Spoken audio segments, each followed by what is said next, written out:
We're going to jump into the life of Rob. Do you find there is a weight on the shoulders with the responsibility of both Blokes Advice and Better Bloke? I used to, but no, because everything that I'm trying to teach boys, it's about like they have to do it themselves. Like we can help them find the tools to do it. It's your own self that has to fix shit. Do you care about how people perceive you? No. I disagree.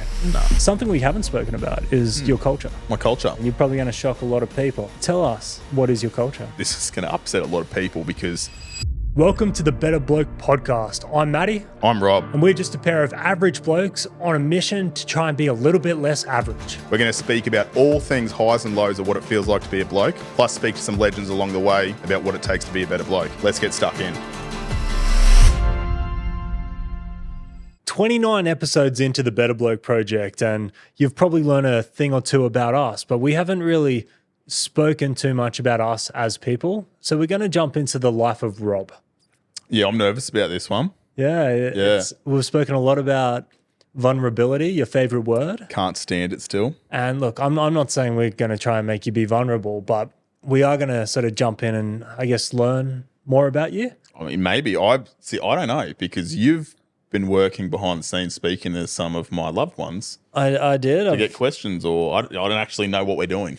I'm going in blind like most episodes. I'm not sure how it's going to go, but yeah, I did talk to your wife. I spoke to a couple of the boys. I mean, I've known you maybe 5 years, but very much in the Blokes Advice capacity. Yep. So like even nowadays you say stories about when something happened and I'm like, I don't know this about him. So even stuff that I'm interested in and what I feel like people don't need to know, but it could be good for them to know for a bit of context. I mean, maybe some relatability. I'm big on relatability. A bit of relatability, and we're gonna dance around just some generic stuff that sets up who you are, what your life looks like, and then try and dive into that little brain a little bit. Let's try and dive in. I'm going to make a promise here to everyone that's listening or watching. I will try and be as open as possible, which is very fucking hard for me. So if I can do it, you can do it. It is very hard, and I've seen you've definitely transformed over the course of the last 4 or 5 months in your ability to articulate stuff, but I think also in how you're processing things. We can get into that later. First off, we've been doing the Better Bloke project, been doing Blokes Advice. Yep. Outside of that, you know, you have a family we can talk about, but you've got a pretty full life. I try to have a full life, yeah. Are you proud of yourself? I am. I'm very fucking proud of myself. I mean, everyone should be proud of themselves to an extent, but I can like look straight down the barrel of the camera and genuinely say I'm proud of myself. If you had to describe yourself, how would you do it? See, this is something that I think I asked us to work on this early in the piece so we could sort of explain to the audience who we are, to try and build this relatability before getting through 29 episodes. And by doing so, I was like, let's, write down on a piece of paper. So I tried this exercise by myself and I fucking struggled, man. Struggled so hard because all I put down was like the generic stuff, like, dad, husband, bloke. That was it. Yeah, well, it's such a hard thing to do because it's like, is it what I do? Yeah, is that who I am? You just try and categorize yourself into all these other things that I guess what society expects you to be. But like I don't know. I see myself as more, but I just don't know how to verbalize it or put it on paper. Well, we've got half an hour. Let's jump in and see if we can find it out. Wait, this is going to be like a Dr. Phil session. Yeah, potentially. So obviously one of the biggest pillars of your life is family. Give us a brief rundown of what your family looks like. So family, so obviously Jess, we've been married. What is it? It'll be 10 years next year, actually. So, 10 years married next year. Been together since 2009. We have a just turned 9-year-old boy and we have a just turned 3-year-old girl. Outside of your direct family, we've made a couple jokes on it in the past, but you were raised by a single mum. Yep. As an only child. Yep. And your dad was rarely in the picture, if not ever? Non-existent. So, well, not from my memory. No, he might have been there early, but obviously you don't really have memories that early on. So, Yeah, no. Yeah. Just me and mum as far as my early childhood memories go. What happened? Did he just up and out of there? Don't have a clue. Never asked. Yeah, right. Never asked. We'll talk about your relationship with your mum then. So, like, I don't know. No, and see, this is something that, and I think this is why Jess got so excited when we were speaking last night before doing this episode. And, like, she was jittery as fuck. She was pumped because I think she was sort of expecting you to get questions out or answers out of me that she may have been asking for years and years and years, but I've never actually answered.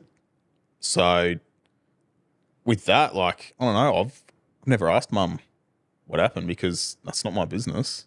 That's crazy to think. It's not my business. That's between her and the old man. It's your fucking dad. Like, yeah, but he wasn't there, so I never really worried about it. Why wasn't he there? I don't know. So you genuinely don't know? No. That's crazy. Genuinely don't know. Genuinely don't care though. Like, yeah. It's like, why worry about something? And this sort of goes back on like my whole philosophy and how I can genuinely sit here and say, like, why would I care about something that I never had? Like, you're just giving yourself, I don't know, like a shit feeling for no reason because it's not going to change anything. Well, you've obviously seen the posts in Blokes Advice where guys have been in a similar situation. They'll have known, like, they're like, maybe my dad did something fucking dreadful. I hated him my whole life. I'm older now. I've been through the shit and I kind of get it. Maybe I want to have some sort of reconnection. I just want to figure it out, hear it from him, man to man. I can't because he's dead. Oh, he's dead? So, yeah. I didn't know he was dead. Yeah. Right. Well, that changes that question. Yeah. So I can tell you, though, because this is like just me opening up and doing all this sort of shit. So I died when I was 17. Yeah. That affected me a little bit because then you sort of lose that opportunity of like, oh, maybe I will reconnect at some point. Well, you can't because he's dead. Yeah, did it affect me a little bit? Yeah. But again, like, you can't miss something you never had. If you do, then you should probably reevaluate the way that you think, in my eyes. I don't know if I 100% agree with that because you would have been growing up at school and guys would be talking about their dad and, you know, stuff like that. I'm very conscious about that. Like, I know a few friends whose dad has died or their mum's died, and you can see it in them a little bit when you mention something about, you know, my dad called me whatever. You can see something where they're like, that's not me. Could you see that in me, though, whenever you spoke about your dad?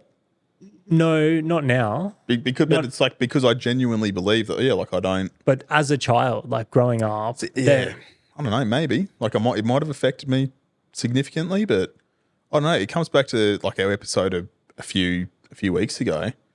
Like, mum put me around like really, really positive like male role models. So like a lot of my friends, like their dads were sort of like, you know, my pseudo dads, or like, you know, rallies, uncles, like all that. It was, yeah, I wasn't not surrounded by like positive men. And if your dad's not in the picture for whatever fucking reason, is he the best positive role model that you can have in the male sense?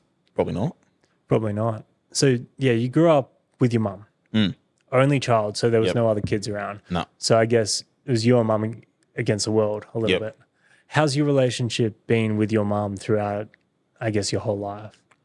I don't know. Like hit and miss with everything. Like, single mum, she's going to do what she can. She works a fair bit and she'll probably kick my ass for this, but no, I think we've spoken about it. She wasn't like the real maternal mother. It was just, she had to work, she had to put food on the table, she had to make ends meet. So I was sort of like raised by a bit of a village more than anything.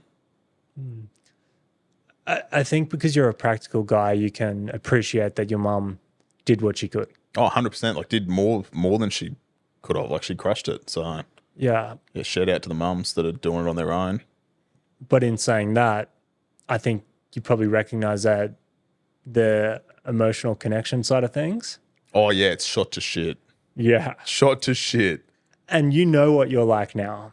Like, yeah, surely you can draw correlations between like the level of those sort of conversations you had growing up and how you interact with people in the world now. No, I don't. So my interaction with the world now is very much a self journey.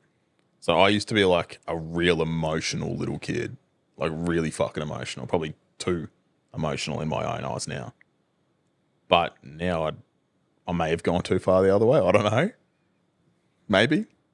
I don't know. Who's to say what's too far on the scale as to what's normal?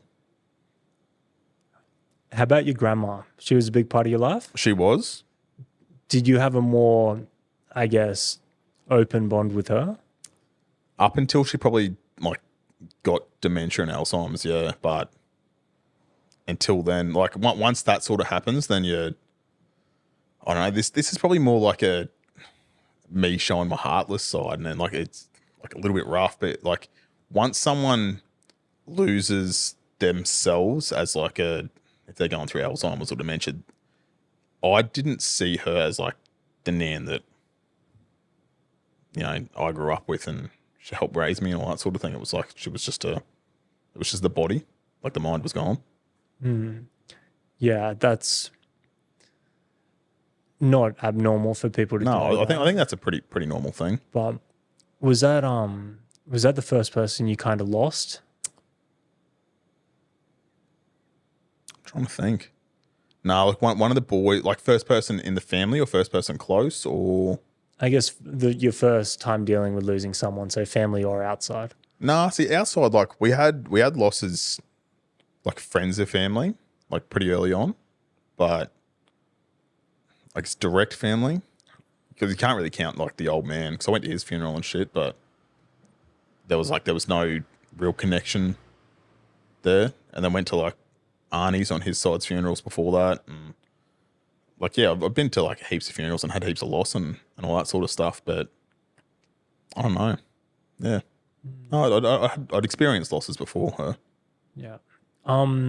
Something that I've noticed about you, and I think you do process a lot of emotions internally. Like you do understand how you feel about certain things, think about it, then act a certain way. I don't think you do an awful lot of questioning on why things have happened. Nah, you just deal with it. I don't question shit, like ever. It's just like it is what it is. Yeah. I'm probably the epitome of that saying, it is what it is. Like, and I live and breathe by it. Do you see that as something you want to stand by, or maybe doing this project, you've actually done a little bit of digging into things a little bit more? I've definitely started digging into things more, but I don't know. I think that comes back to that whole thing we were talking, like it's a self journey. And like I've literally only just started this part of our journey now with doing it. And like I could have done it fucking years ago. Who knows? But I wouldn't have like a shitload of people following us and like following along with the journey if I did it back then. So why not do it now and start doing that? I might not. I'm not really one to like look ahead and be like, yep, okay, this is what's going to happen now. It's just I hit it head on as it comes. I think as you do more research on this stuff that we're doing, like I know you're doing it, you're starting to find these guys, whether it's the philosophies that you're learning, and you can see that these guys probably had a deeper understanding of themselves. And in a way, you're modeling yourself to be like these guys. Yep. So you're starting. I don't like the term modeling to be like these guys because I'm me. Like, they're cool guys, but I'm me. I'm not trying to be like anyone. I'm trying to be me. You would take traits from people and build yourself up. I like how he does that. I like how that person does that. I will take inspiration from their traits. Yeah, 100%. But a lot of these guys are, if we're looking at your philosophers that you love, they do an awful lot of fucking thinking. Oh, so much thinking. I don't have the fucking time to do that much thinking. Which it sort of makes me think though, because a lot of those guys, like they were powerhouses in their day. They would have had so much shit on too. Like when did they do their thinking? Yeah, I guess it depends who we're talking about. But now this is a funny one because we've spoken about this before too. You don't need it. No one needs it. They can find it in this way or this way, but the idea of therapy. Yep. So therapy is, I guess, the guidance to make you understand yourself. That's my definition. So it's not one guy saying, here, I'm going to fix you, lay your shit out. It's being able to talk to someone and they're like, oh, tell me more about that. Tell me more about that. How about this? Have you thought of this? And then you end up in a situation with a better understanding of yourself. And then when a certain thing happens, you have more understanding on why you react a certain way, why you do something a certain way. For myself, it's like, I don't know, I lack a little bit of empathy, which is funny for a dude doing a charity. See, I don't know. Do you lack empathy though? I do. I'm very apathetic. Yeah, okay. Which is different to empathy. Empathy is when you take on the feelings and you feel them. That's why I don't get crazy sad doing all this stuff. Apathy, I just have a very good understanding of how much hurt these guys have without taking it on myself. So I think that's a good thing though. It is a good thing for doing what we do. 100%. But that was a process to figure that out. Oh, okay. But now when something happens, say someone's working for me and they're feeling sick, I'm big on like a no empathy. Just do it. But knowing that about myself, I've been able to like deal with them better. So I think as you enter the pursuit of self-development, you'll start seeing glimmers of that and be more inclined to dig a little bit deeper and ask those questions of yourself of why. Yeah, I think so. I think I've got, I don't know, I think that's just an ever evolving thing that you do though, where like I'm content with where I am like currently, but obviously with what we're doing and half the reasoning behind doing this episode and doing this talk is to show that I'm open to it, which like I am. So yeah, we're going to do the research. I'm going to try and do everything we can to show, hey, I'm doing this too. If I can do it, you can do it. I'm not going to go out and say like, oh, I'm a fucking rock, blah, blah, blah. But like, I'm not. I still feel shit, but I just cope with it different. And I don't know, I might show it different, but yeah, I'm open to learning tools and all that because it's shit that I can then take to the world. And the more that I know is it makes it easier for me to speak to more blokes and go like, hey, you know, have you tried this? Have you tried this? Have you tried this? Have you tried this? And that's part of us putting ourselves in the spotlight. I think as much as neither of us are that like, look at me, look at me, look at me type of guys, we know that if we put ourselves in the spotlight, it's going to open us up to having those conversations with more blokes, and that's essentially what we want to fucking do. So, yeah, I think it's for the greater good type shit maybe. Like I will be willing to maybe give it a nudge.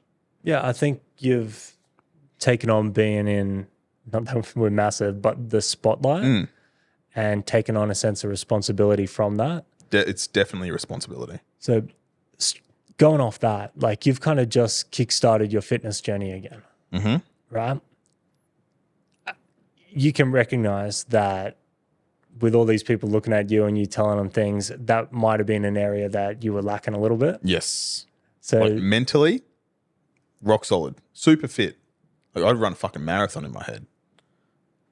Physically running a marathon? No. But you used to be like fit. You were like physically fit. Oh yeah, used to be physically fit. Yeah, like playing footy and doing all that fun and crazy shit. Yeah. Yeah. How did you, I guess, reconcile, getting to where you're at now, realizing this isn't what I want, and then going into the journey you're starting now of like pulling yourself back into line? Because that's like, I guess, you recognizing a flaw, you could say. Not that. No, terrible. see, even that, like I was like, oh, it's that whole it is what it is type thing. Like never really self-reflected that much to that extent. Because even though like I've got a sloppy rig, athletically, like I can still do a lot of shit that most people can't do. Like, I was doing yoga the other week and was putting myself in weird positions and all that sort of stuff and can still sprint pretty fucking quickly. And I haven't tried cartwheeling a while or a round off. I reckon I could do that too though. Like that's the thing. Like just because someone physically, they don't have the attributes that makes them look athletic. Like I still have like a lot of athleticism, but I just don't look like it. So, but the point of you going on a self-improvement journey is that you know there's improvement to be made. Oh, yeah, and I don't want to be a fucking hypocrite when I'm like looking down the camera telling boys to pull their fucking finger out. I don't want to be that hypocrite saying like, you know, oh, yeah, you should lose weight. It's like, I'm going to do it too. Like, it's the whole thing of what we're doing is like we're creating a community of blokes just trying to be better than themselves. I can't sit there. I could. Like, half the other people that are sitting on couches and sitting behind a camera telling people how to live their lives and not actually fucking doing it. Like, I want to do that with them. Like, it's like my little fella. Like, I'd never tell my little fella to do something that I'm not comfortable in doing myself. It's just, part of it. Don't be a fucking hypocrite if you're going to be telling people what to do. It's like you're halfway there in recognizing the self-improvement, recognizing everything, but you're resistant on the actual terminology. On saying that there's a problem. Like, I don't want to like make it seem like a huge deal, but problem, flaw, lack of discipline, whatever got you physically to be at the point you need to self-improve, you don't like looking at that like a problem. No, because I don't like reflecting back to that point. Like, but you wouldn't need to improve. Oh, like I'm not disagreeing that there is like a self-improvement journey happening. But yeah, I just like everyone goes like, oh, you know, we need to get back to the root causes of this and this and this. Like, I disagree with that. I don't agree with that people need to go and find the root cause. Just find where you're at now, fix it from there. It's that whole baseline thing that we spoke about a couple of weeks ago. It's a couple of weeks ago, I think now, where the person I am yesterday, that's my fucking baseline. As long as I don't go past that, we're good. We're on an upwards trajectory. Are you self-critical? Yeah, probably. Like, I'm more critical on myself than anyone else, I reckon. So, and I don't know why, because I don't worry too much about it. Like, I just do what I can, but you'll always self-reflect on like, could have done this better, but that's it. I don't really, once it's done, it's done. I don't reflect too much because unless you're going to know that you're doing it again. I could rattle off 10 or 20 things that I'm very self-critical on that I'm not fucking doing as good as I could. But would you go do that again then? I'm not talking about something I did wrong. It's something I'm doing as maybe habit or whatever consistently. Like, my fitness game's not good. I'm skinny because I don't eat, right? Or that's probably something you should get sorted then. I know. Too. So it's the exact same thing. I'm not doing the best job I could at being fit. I probably drink too much. Like, I do this. I don't reach out to people. Is there any things like that are kind of like maybe the 1, 2, 3 things that you're consistently like, I'm good at my discipline in all these things, but there's a couple things that I need to work on? I think there's always things that anyone can work on, but I don't really focus on that. It's like that whole cliche thing of like when you're going for an interview, like, oh, what's your weaknesses or what's your strengths? And everyone just goes, oh, I don't really worry about my weaknesses. I just focus on my strengths. Fuck off. Like, no, everyone has weaknesses. It's just you choose not to talk about them. Like, it doesn't mean they're not there. I know, like, that's what you're doing. You're diverting. I know, without talking over the top. That's the thing. I don't know what, like, I know I've got weaknesses and all that sort of stuff. Like, but I honestly, I don't know, like maybe, physical attributes. I don't know, maybe I've never, like, honestly, I've never actually thought about them too much. But then, like, even focusing on the strengths, I don't focus on the strengths either. I just hit it as I'm there type thing. I don't focus on like what I'm good at or what I'm not good at. I just do it. If you don't focus on it, this is for me anyway, like, how are you supposed to put some game plan into moving past it or moving forward? I'll use one that we both share. We both love a little bit of nicotine. Yes. Right? Yep. Sorry. We do. For me, I know I shouldn't be doing it. Like, oh, yeah. I 100% know I shouldn't be doing it. I feel shitty, especially when you're around people and you're having that little vape. But I just haven't got to the stage. So I guess that's one critical flaw. It's not that critical, but it's a flaw that I'm not putting in the work to fix. Yep. See, I'm putting in the work to get to that point to fix it. Like, you know, training and getting on this whole, like, you know, fitness journey and being the best version of myself and being a better bloke. Like all that sort of stuff. Like, yeah, I'll get there eventually where like I probably will get off the old douche flute, as me boy Zayden calls it. Like, yeah, I will, but I don't know if I'm ready to get off it right now. Like, once I get to a point in my little fitness journey that I need to, then yeah, that might push me over that ledge. Like, yeah, I know it's fucking bad, but still, like, I don't drink. It's bad. It's a bad saying, but like, everyone's got their vices. Yeah, no, for sure. But the point of that was there's a thing that you recognize that you will fix at some point. Oh, yeah. So is there other things like that you're like, I don't know. I don't know what it is. It's your life. I don't know. I'm like always striving to be a better person, but it's not like I've got set goals as to what makes me a better person. I just try not to be a shit person, really. That's probably as simple as my thought process goes. I can't explain to you why or how, or like a lot of it's the whole hypocrite thing. Like, I don't want to be seen as a hypocrite telling boys what to do or telling people what to do, because like there's like a bunch of women listen to us too. I don't want to be that hypocrite going like, oh yeah, this bloke's telling us to do this and this and this, and he's not fucking doing any of it. Like, oh, you're a piece of shit if you're doing that. Accountability. Do you find there is a weight on the shoulders with the responsibility of both Blokes Advice and Better Bloke? I used to, but no. Like, honestly, like from the bottom of my heart, nah. Because everything that I'm trying to teach boys, it's about like, you know, they have to do it themselves. Like, we can help them find the tools to do it. It's like your own self that has to fix shit. Definitely speak to guys and do all that, but at the end of the day, like, you're your own hero.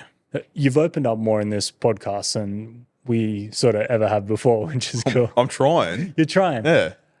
Do you care about how people perceive you? No. I disagree. No. Not like, do I care about how the people I love perceive me? Yes. But like, if I don't know someone, I don't really care how they perceive me. I care more about how I perceive myself than how like randoms perceive me. I think during the course of this podcast, like the course of the 29 episodes, you started with more, not that it was not authentic, but there was more of a front. There was more of a character. Oh, definitely. I think that was like me learning the pod, because you watch all these podcasts, you listen to all these podcasts, and everyone's got like such a big personality, or they're like this person, or they're like, oh, I'm this famous, and like, it's, I don't know. I know you've sort of gotten into me a lot when the whole message we put, like, it's average bloke led, and like, you know, I just call myself an average bloke. Like, that's what I am. You've ripped that into me like really hard, that like what we're doing is not average. I still don't, I don't know.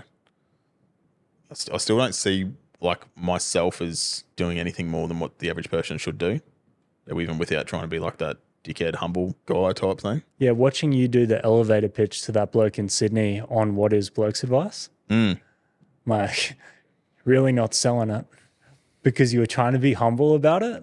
And I'm not saying you need to brag about it, but we've had this conversation so many times. We have had this conversation a lot of times. It's a thing, right? And if you can't get excited about it, why is anyone else going to get excited? Oh, 100%. And you are excited about it, but you don't want to put it across for whatever reason, like whether it's because you're humble, whether it's because you just believe it's average. Nah, see, I don't believe like Blokes Advice is average or what we're doing is average. I think it's just, if you undersell it and you over deliver, you're going to be happy with what you find, I guess. Yeah, or you undersell it and then no one cares because no that one bloke gives in a the fuck. elevate, Yeah, look, he did not give a shit. Yeah, great call. So, yeah, that's a very good perspective to take. Something we haven't spoken about is your culture. My culture. Your culture, mate. Culture. 180 on it, and you're probably going to shock a lot of people. Yeah, tell us, what is your culture? As in, like, am I Aboriginal? Yes, I am Aboriginal. Like, that's, yeah. Like, where do you want, how deep do you want to dive down the culture? It's just an interesting thing because, like, anyone that's watched this won't probably know that. A, because of what you look like. B, we haven't spoken about it. Yep, I'm an undercover brother. Yeah. But you've definitely, it's not like you're someone with that sort of blood in them that's had nothing to do with the culture ever. No, I'm like big on culture. Yeah. So tell us about, I guess, how you interact with the culture. I don't want to be insensitive. I'm white. Jesus Christ. Oh, shit. You're going to get cancelled now. No, what role does it play in your life? I think that's the thing with me at the moment. Like, you know, I'm proud. I don't hide that I'm Aboriginal. Like, I'm a proud black white fella. Like, super proud of it. But with how much it's been forced down everyone's throat, I've sort of backed away from it at the moment with like the whole, you know, like, oh, and this is going to upset a lot of people because they're going to be like, oh, you've got a platform and you're speaking on behalf of everyone. No, I'm not speaking on behalf of everyone. This is my fucking views. Welcome to country. You can get fucked. Like, yeah. This is a point where, as a white person, I argue with you. Yeah, but that's the thing. It's the white people that are arguing with me about that. It's like, that's my fucking views about it. Like, I really enjoy them when they're done right, but when they're forced down people's throats, no, I don't agree with it. Like, give people the option to want to learn about culture. Don't just force feed it down people's throats. Because it's a fucking beautiful culture. Like, there's a lot of cool shit about, like, you know, the Aboriginal history. There's also a lot of bad shit, but don't focus on the bad shit. Focus on the good shit. But when you're like, force feeding it to people, you're going to get pushback and people are going to be receptive to not wanting to learn it.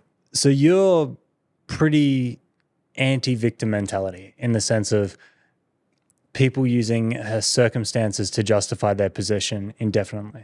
Yes and no. Like, I'm anti-victim mentality, but obviously people's circumstances are very relevant to what they're going through. Like, it's not me to say if they're rightfully victims or rightfully sitting in that space. I'm not talking about whether they're victims or not. I'm talking about whether you should be defined by what happens to you to the point where you can't go forward. Yeah, no, I don't agree with that. That's what I mean. At all. Okay. I'm pretty fucking staunch on that. Like, you're going to sit there saying, poor me. Like, no. Like, you're the one that moves forward. Do you think that's had a role to play in your association with the Aboriginal, I guess, messaging in the news as of the last however many years? I'm not sure. It's one of those things that, like, you've got, like, the hardcore, and we've spoken about this, like, you've got the guys that are, like, right on the right and the guys that are left on the left. And those guys in the middle, which maybe me, but, like, I'm sort of like a swing voter type thing. I don't really have, like, a neither here nor there thing. It's just, like, a personal belief because I speak to a lot of boys that, you know, I'll hear that, oh, that was a great welcome to country, or we'll just use that for example, or, you know, the whole change the date thing and all that. Like, at the end of the day, I'm like, I fucking love the date that we have. So does the majority of people. The only people that are jumping up and down about it are like a small minority.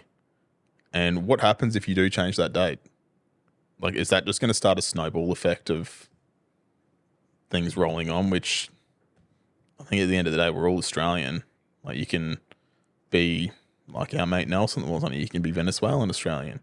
You can be Aboriginal Australian. You can be like whatever you want. You can be Kiwi Australian. Like, just be a good fucking person. I've said that so many times. And like, that's something I firmly believe. Just celebrate the great country that we have without trying to cause divide by bringing race or culture or anything like that in. Just do what you want to do. Don't force feed it to people. Let people want to learn it on their own. Interesting. Was that a bit of a tangent? I'm not sure if No, not really. that sort of answered your question. We go through this every year because there's like, we post about relevant stuff. So, and you're doing a lot of the posting. So you'll post about something about Australia Day and it will be on the side of don't change the date or celebrate Australia for what it is. But then you'll turn around and do NAIDOC week and celebrate 100%. that culture. Yeah. And Because I'll celebrate Australia on Australia Day. Yeah. And I'll celebrate NAIDOC on NAIDOC. Like, you can celebrate everything. Like, you don't have to go, oh, fuck you, you know, you're doing this, I'm going to disagree with that. No, just shut your fucking mouth and don't disagree. Let the people celebrate and you celebrate what you want to celebrate. That's all it needs to do. Like everyone's looking for this big divide or this big fucking issue to cause because, and it comes back, I think, to what you were saying before about that victim mentality. No, just let people celebrate what they want to do.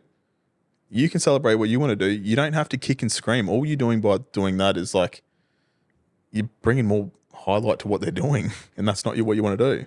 How do you feel about your future going into this? Is a very different realm. Like what we're doing here is trying to make this essentially a full-time thing so we can help more people. Yep. We know when we can do this more often, we can make more impact with stuff that we actually care about, which is incredibly different to everything that you've done in your life thus far. Very different.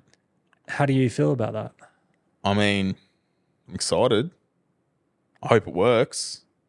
We're putting a lot of fucking time and money into it from ourselves to make it work, but it's one of those things that I guess we just want it to. It's that whole purpose thing. Like, this is what I feel my purpose is. I'm big on purpose, as are you, as are most people we've been telling lately. Like, try and find your purpose. I feel like we've found our purpose. Well, I've definitely found mine. Can't speak for you. I'm working on it. You're working on it? Constant thing. I feel I'm proud of this. And as we go deeper and further, I'm hoping to feel that more. I think that's the thing is where, like, because of the last, we're coming up to 9 years with Blokes Advice, like, that's a lot of time put into, like, you know, working with boys and helping boys. And it hasn't always obviously been in this type of scene, but you sort of just, like, edge closer and closer and closer towards what you want to do. And then you go, like, oh, yeah, sweet, this is pretty cool. I like this. And then we've just dove head deep into, like, the Better Bloke project and doing the barbecues and, you know, doing the talks, and was lucky enough to, you know, head up north and help Mary out with hers as like a facilitator. And like, you see all these things starting to come together and you're like, fuck. Like, it makes you feel, like, Jess hit me up about this the other day because I said, like, oh, you know, it fills my cup, trying to use her terminology. And she's like, oh, was your cup not full? I'm like, no, it is. She's like, well, you can't say that then. I'm like, oh, okay. Well, it gives me purpose then. So, like, same sort of thing. It does. It just makes you feel good about what you're doing when you start seeing the good things happen on people's faces that you're impacting. I've been talking to you the last month or so about if this works, which I'm 100% sure it's going to work, there is going to be a time and place where we do need to take some risk and go into this harder.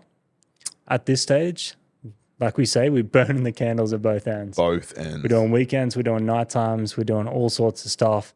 And that's like sustainable for so long, but there will probably be a time where the risk becomes more real. Yeah. If you know, heaven forbid, you had to leave your career, come and do this, can the money keep coming in? Can we add the value? Can I provide for my family? This has become more real since I've started talking to you in the last month about it. Have you been thinking about it?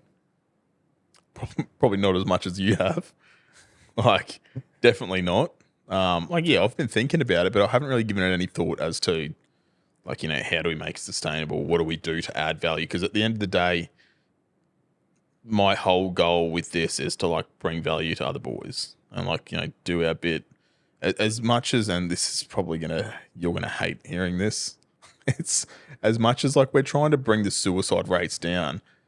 Like, just us can't do that. Like, we can't. Like, we can give it a good fucking nudge and we can try our best, but I feel like we can do more than just say, like, oh, we want to bring the suicide rates down. It's that whole thing, like, you know, just us boys saying that's unattainable for the time being. So I want to, obviously that's my horizon, but I feel like I'm going to constantly be chasing that if I'm not setting other targets ahead. If that makes sense? Yeah, that's right. I do hate that. Yeah. Yeah. We can definitely bring them down. Unrealistic to say that we'll get them to zero, but that's my goal. Oh, like there's already been like a shitload of boys that we've helped. Oh. Like fucking tons of, and how many months in are we? 5. 5 months in, I've had multiple discussions with boys that have reached out because of what we're doing now, and they've physically not physically, they've verbally thanked me, and you can hear in their voice, you're like, cool, I really appreciate it. And does it, it makes you feel good that you're actually doing something, and who's to say we're not bringing that number down? I don't know. I'm telling you, we are. We are then. You've gotten messages from guys. You know we are. It's just I don't know. I think it's that's that whole humble thing, I guess. So it's it's not even a question. We haven't had the biggest impact we're ever going to have yet. No, definitely It not. might be small. It might be minuscule little ripples in the ocean, but we're having impact. And you've been told that. So, I want to go back to what you said before. I'd probably thought more about the taking the risk thing. Mm. I have a lot less risk to take. Yeah, look, my risks are a lot more. There's a lot more on the line with that because I've got the kids. You don't have the kids. Kids, wife, house. I'm out of that. Mm. You are going to have to mitigate a lot murkier waters to make a decision on how much risk you can take. You've spoken to Jess about this? Yeah, but not in depth. What are you feeling about it? Well, because Jess still isn't full time. She's not working full time. So Again, she's like, another thing. yeah. So she's like, I can go back full time. But me as a bloke, I'm like, no, I don't want you to go back full time just for me to, chase what I want to do. So maybe she might have to, so we can, for the greater good type shit. I don't know. We haven't gone too much in depth to find out. Jess she's the budget one. So, I need to be like, yep, sweet, where do we need to be? What do we need to do? There's a lot of other expenses that you sort of need to sort out first with, what can we do to bring value before we start doing this full time? Where am I going to bring money in? All that sort of stuff. So, yeah, there's a lot to think about. Deep. You should probably start thinking about it because this is snowballing fast. It is something where, we are going to raise some funds and do all that sort of stuff, but, we need to put money into the events and this, and the point of the charity isn't to get paid. You do need to get paid so you can do the work, but it's probably going to start with us not being in the position that we once were. No. And I think that's something you got to get ready for sooner than later. Oh, yeah, which when it comes to it, deal with it. There's a lot more to the picture of Rob. I guess we've spoken about everything from your sports to your kids to all that sort of stuff. We could keep going forever. But we didn't speak about China. Oh, China. Let's talk about China real quick, actually. No, we'll talk about another one. You'll have to tune in another time to find out about China. He's also part Chinese. No, not part Chinese. But did spend some time there. I did. Went to school there, but we'll No, I think now's a good time. All right. Just real briefly, because that's a very unique part of you that I forgot about during this because it's so left field. Mm. Yeah. So what do you want to know? What do you want to know about China? How'd you end up in China? Well, Mum got a job teaching over there, and she was like, "You can either stay in Australia or you can come to China with me." So I went. It's a decent opportunity. Let's go to China. So I went over there, went to school there, played volleyball around China, learnt the language. How long were you there? I think it was 9 months to a year or something like that. I don't know. Yeah, sweet. Yeah. And you got somewhat sufficient in Mandarin. Yeah, I could hold a conversation in Mandarin within 3 or 4 months.